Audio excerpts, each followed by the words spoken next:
parce que aussi ils sont concernés, ils ont subi les rigueurs de la justice xam nañu lan mooy àtte ak tëj ak tijji ñooñu woon na leen woo ñëpp Sénégal yëpp ñu dem si nu mu tudd si CAD à Diamniadio def ay assises waxtaan ci aspect yëpp de la justice ba am ci lu ñu juboo président dina nekk conseil supérieur de la magistrature wala déet point central la woon parce que comme ni ko Diallo waxee yàgg nañu indi boobu débat mais ñëpp bokkuñ ci woon gis-gis moom li mu wax nii point de vue am la wax nee na règlement de compte la dañu kii nangam c'est son point de vue moi c'est pas le mien c'est pas aussi le point de vue de tout le monde démb j'ai scruté la presse il y a peut-être sur tous les titres qui sont yi génn démb ñaar wala ñett laa ci gis ñu wax waxu règlement de compte ci affectation yi am démb tout le reste dañ ko analyser comme un mouvement peut-être normal des magistrats forcément dina am lecture parce que ce pays-là dafa am lu fi xew faut pas oublier que élection yi y a eu plus de 80 morts faut pas oublier que ce pays-là aussi il y a des centaines de types qui ont été yoo xam ne dañ leen a tëj ci kaso yi donc loolu faaw mu am jeexit ci décision boo xam ne dafay laal atte këru atte yi ak ñiy atte tu le veuilles ou pas mais question bi nga xam ne yow moom nga laaj muy présidence du président Faye dans la magistrature suprême question de débat la ndax aussi du ne nañ génne rek président parce que loolu doon ñu ko wax nous ne voulons pas aussi d'une république des juges parce que souvent à travers le monde ces questions-là ont été cette question-là a été une question centrale. La République des juges peut-être monsieur Dieng un débat aujourd'hui parce que ñoom li ñu gëm la woon ñun moom la ñu mën a jàpp tey parce que ci loolu lañu sukkandiku. mais du ñëpp ba fal leen donc aujourd'hui on se retrouve peut-être ak benn waxeet boo xam ne waxoon nañ ko par rapport ak seen présence. les gens dañuy gaaw naan waxeet tout ça là man. j'étais chef de parti je suis chef de parti j'étais candidat aux élections présidentielles j'étais le numéro 149 donc man sama programme parti man mosuma cee wax ne président génn conseil supérieur de la magistrature parce que moi je crains une république des juges parce que ça fait des dégâts à travers l'histoire et on n'invente rien donc ñii dañuy wax seen point de vue ñii wax seen point de vue d'accord wuñ ci am na magistrat yoo xam ne dañ ne non il faut que le président reste ñooñu c'est quand même de hauts responsables c'est de hauts cadres c'est de hauts magistrats bu nee non il faut que le président toog au niveau du conseil supérieur de la magistrature am nañu ay raisons ñi ne aussi na ci président génn parce que abus yi daan am avant la jël nit nommé ko pour mu tëjal la diw on a vu ce qui s'est passé avec le cas Karim Wade yow yaa ngi cité Abdou Diouf indi fi créé de Abdou Diouf cours d'enrichissement illicite la indi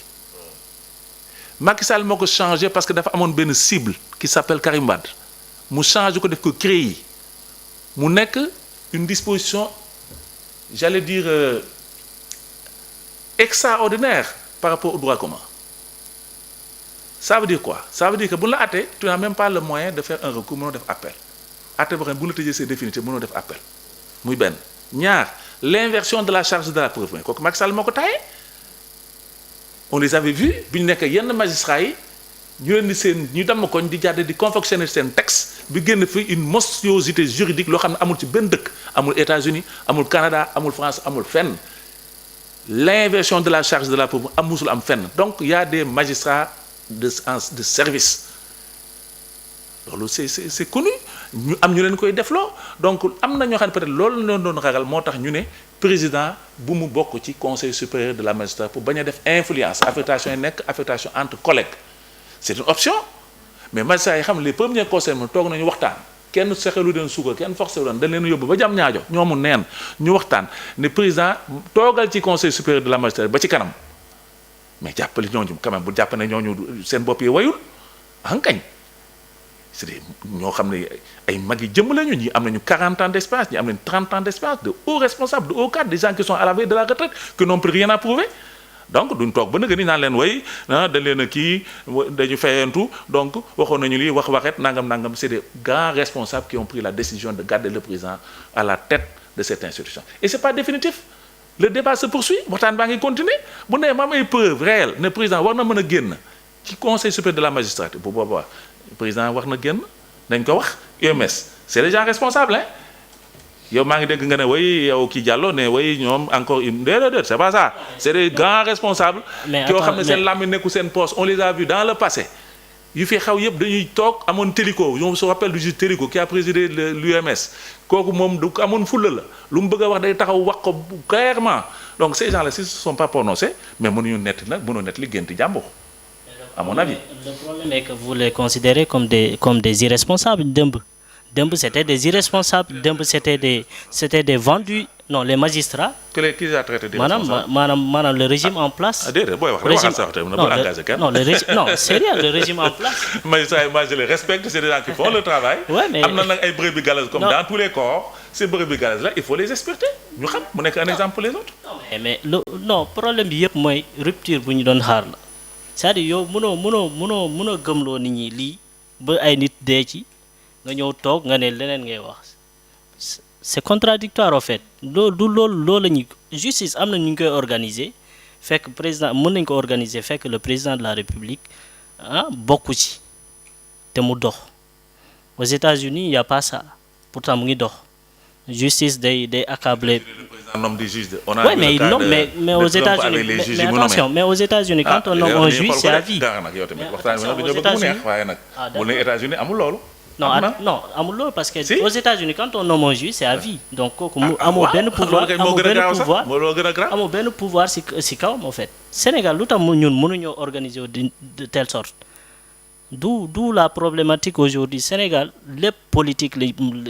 politicienne lañ koy kiiwee parce que man jàppewuma ko politique parce que politique c'est dans le bon sens mais politique politicienne maanaam ku nekk boo ñëwee da ngay bëgg voilà yooyay def lépp door ñëpp tout c'est-à-dire Macky Sall tout le temps dañuy reprocher Macky Sall mais si Macky Sall bu baaxoon dañ koy bàyyi fii mais c'est parce que lu mu doon doxalee moo baaxul changement kay bu ñëwee c'est pour que ñu opérer ko et actuellement ça non non Sénégal instant bi c'est vraiment dommage quoi. D'accord. Quand on voit certaines choses c'est passé alors que nit taxaw na fi ay nit dee ci ñu ne nañ protéger projet bi ay nit dee ci malheureusement mais tey fii lañ toll maanaam ci même chose maanaam dañuy delluwaat si loolu moo tax sénégalais yi surtout ñun jeunes yi ñun nan nañ xoolaat suñu bopp par rapport ak politiciens yi nii parce que dañuy utiliser après ñoom bu ñuy def seen compromission ak ñun duñ ko fekkee donc ce qui est dommage moo tax nit ñi dan na yeewu il faut regarder pour voir il faut pas regarder juste comme ça. ñii di ñëw daal defaguñu fi benn njombe ñu ngi soog a yegg ci defaguñu fi 4 mois lañ fa def à peine ñu ngi poser ay bases defaguñu lu tukkal àddina faut pas dire vous les politiciens yi la politique c'est l'art de gérer la cité yaa ngi naan da ngeen bëgg a andi renouveau ça me rappelle d'ailleurs Djibo Ka moo fi noonu renouveau démocratique bon finalement on est arrivé aussi ce qui était arrivé quand il a rejoint le président Diouf donc fii moom kenn mënu fee nax kenn kër monseigneur bi la. présence Lamine Senghor ñu dem directement après dinañ ñëwaat ci monsieur Dieng.